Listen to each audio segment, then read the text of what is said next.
আসসালামু আলাইকুম। আজকে আমরা প্রাইড অ্যান্ড প্রিজুডাইস উপন্যাসের জেন অস্টিনের বিবাহ ভালোবাসা সম্পর্কে কী দৃষ্টিভঙ্গি সেটি নিয়ে আলোচনা করব। প্রথমে জেন অস্টিনের উপন্যাসের প্রধান বিষয় হলো প্রেম ও বিবাহ, এবং তিনি প্রাইড অ্যান্ড প্রিজুডাইস উপন্যাসে 3 প্রকারের বিবাহের বর্ণনা দেন। একটি হচ্ছে যে অর্থ বা সামাজিক নিরাপত্তার জন্য বিবাহ, দ্বিতীয় হচ্ছে আবেগ বা শারীরিক আকর্ষণের জন্য বিবাহ, এবং তৃতীয়ত পারস্পরিক বোঝাপড়া ও শ্রদ্ধার ভিত্তিতে আদর্শ বিবাহ।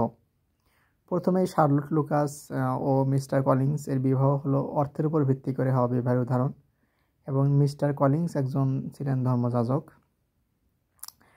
তিনি প্রথমে জেনকে বিয়ে করতে চান, কিন্তু যখন জানতে পারেন যে জেন শীঘ্রই বিলিংকে বিয়ে করতে যাচ্ছে, তখন তিনি তার মনোযোগ এলিজাবেথের দিকে সরিয়ে নেন। তিনি এলিজাবেথকে 2বার প্রস্তাব দেন, কিন্তু এলিজাবেথ 2বারই তা প্রত্যাখ্যান করেন। এরপর তিনি শার্লট লুকাসকে প্রস্তাব দেন, এবং তিনি শার্লটের সঙ্গে সঙ্গে রাজি হয়ে যান। শার্লট প্রস্তাবটি পেয়ে খুব খুশি হয়, কারণ তার বয়স তখন 27 বছর এবং তার সৌন্দর্য তেমন নয়।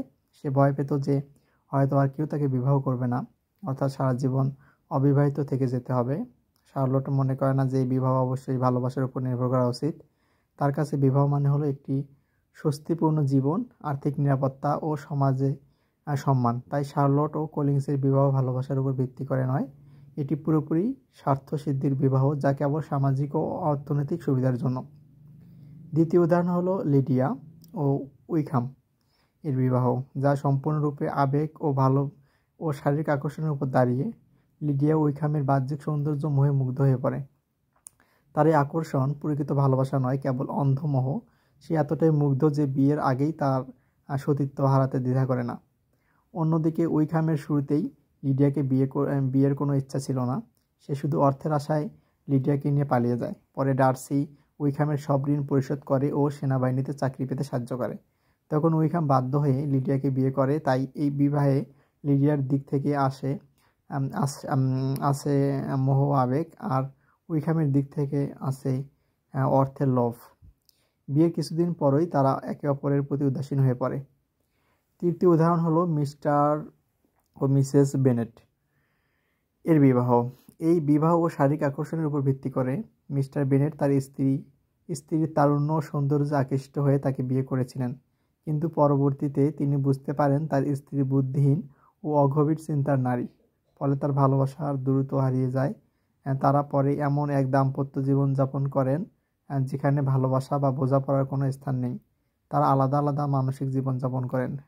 সবশেষে উপন্যাসে আদর্শ বিবাহ দেখা যায় এলিজাবেথ ও ডার্সি এবং জেন ও বিলিংয়ের সম্পর্কের মাধ্যমে। জেন ও বিলিং বিবাহ শুধুমাত্র বাহ্যিক আকর্ষণের উপর নয়, বরং তাদের চিন্তাভাবনা ও অনুভূতির মিলের কারণে স্থিতিশীল।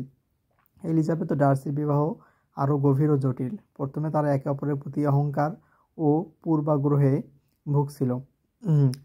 প্রাইড মানে অহংকার, ও পূর্বাগ্রহ দ্বারা বোঝানো হতেছে প্রিজুডাইস ভুগতেছিল। কিন্তু সময়ের সঙ্গে সঙ্গে নানা ঘটনার মধ্য দিয়ে তারা নিজেদের ভুল বুঝতে পারে, পরস্পরের চরিত্র বুঝে নেয় এবং পরস্পরের প্রতি শ্রদ্ধা ভালোবাসা জন্মায়। এই পারস্পরিক বোঝাপড়া ও শ্রদ্ধাই তাদের বিবাহকে করে তোলে আদর্শ ও স্থিতিশীল।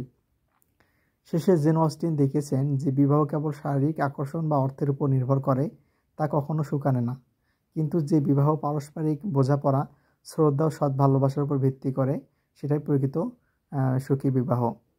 তো এই আলোচনার উপর ভিত্তি করে আমরা সংক্ষেপে বলতে পারি যে জেন অস্টিনের মূল বিষয় ছিল প্রেম ও বিবাহ, এবং তিনি 3 প্রকারের বিবাহ দেখান। একটি হচ্ছে অর্থ, দ্বিতীয় হচ্ছে আবেগ, তৃতীয় বোঝাপড়া। শার্লট কলিন্স টাকার জন্য বিবাহ করেন, আর দ্বিতীয়ত লিডিয়া উইকহাম বিয়ে করেন আবেগ ও আকর্ষণের জন্য। তৃতীয়ত মিস্টার ও মিসেস বেনেট এরা বাহ্যিক আকর্ষণ ভিত্তিক বিবাহ হতে জড়িত হন। আর সবশেষ এলিজাবেথ, ডার্সি ও জেন বিলিংস আদর্শ বিবাহ, ভালোবাসা বোঝাপড়ার উপর। এবং অস্টিনের বার্তা টাকার বা আকর্ষণের বিবাহ নয়, বোঝাপড়া ও সম্মানের বিবাহে সুখের চাবিকাঠি।